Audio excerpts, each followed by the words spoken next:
तो भक्ति कह रही कि मैं वहां गई और इस तरह से क्षीण हो गई, लेकिन घूमते घामते मैं वृंदावन आई तो मैं पुनः तरुणी हो गई, मैं ज्योति हो गई। लेकिन मैं बहुत चिंता करती हूँ कि मेरे बेटे कैसे जवान होंगे, कैसे जगेंगे। तो हे नारद जी, आप तपोधन हैं, आप ब्रह्मा जी के मानस पुत्र, ब्रह्मा जी के पुत्र हैं। आपकी कृपा से प्रहलाद महाराज माया पर विजय पाए, ध्रुव महाराज माया पर विजय, ध्रुव महाराज ध्रुव लोक प्राप्त किए। बड़े बड़े राजा आपके शिष्य होते हैं, महान पुरुष।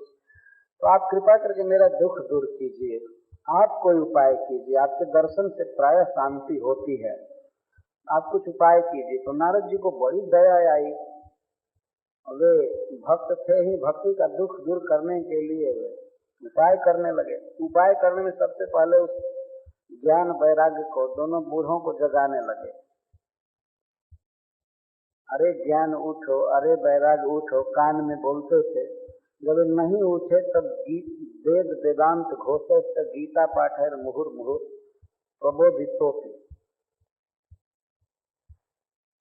वेद वेदांत पढ़ने लगे नारद जी, वेद पढ़ने लगे, वेदांत पढ़ने लगे, यहाँ तक गीता का भी पाठ बारंबार कर रहे थे। तो गीता का पाठ सुनने पर कुछ कुछ किंचित किंचित उत्थित, कुछ कुछ उठे, लेकिन फिर सो गए। वेद वेदांत घोष हुआ, ये सब सुनाया गया, गीता का पाठ सुनाया गया, तो ज्ञान वैराग कुछ उठा। मतलब गीता सुनने पर कुछ ज्ञान वैराग होता है, यह सिद्धांत। लेकिन फिर शिथिल हो जाता है। जहाँ विषय बयार आती है, विषय का झोंका आता है कि वो ज्ञान खत्म हो जाता है, वैराग भी नष्ट हो जाता है, तो फिर वो सो जाते हैं। तो नारद जी बड़ी चिंता में पड़े, अब हम क्या करें।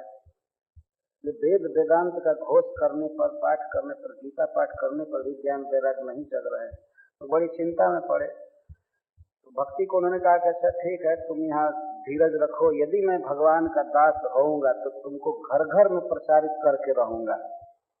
अन्य धर्मों का तिरस्कार करके यदि तुमको मैं घर घर में नहीं स्थापित कर दिया तो मैं कृष्ण का दास नहीं। ठीक है, तुम चिंता मत करो। इसके बाद नारद जी ऋषियों के आश्रम में पहुंचने लगे और पूछने लगे कि ऐसी ऐसी बात है, भक्ति की दुर्दशा है, ज्ञान वैराग्य मरे जैसे हो गए, उपाय बताइए। तो वे लोग शास्त्र खोल खोल करके, पढ़ पढ़ करके कहते थे, जब वेद वेदांत और गीता पाठ से वो ज्ञान वैराग्य नहीं जगे तब असंभव है जगना।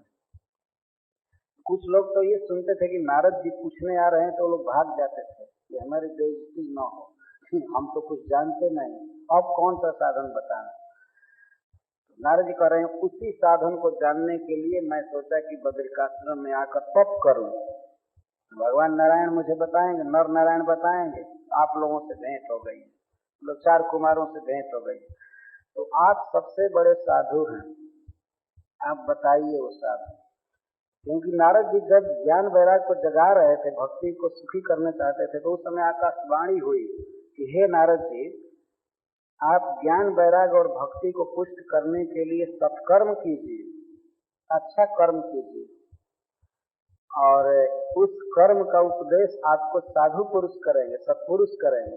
तो आकाशवाणी ने भी कोई साफ कहा नहीं, आकाशवाणी ने साफ कहा नहीं। तो नारद जी पूछे 4 कुमारों से, तो कौन सा सत्कर्म है जो आकाशवाणी ने कहा, कौन सा सत्कर्म है और कौन पुरुष उपदेश करेंगे। आप लोगों से बड़ा पुरुष कोई है नहीं, कोई सत्पुरुष नहीं है आपसे बढ़कर, इसलिए आप बताइए कि वो कौन सा सत्कर्म है।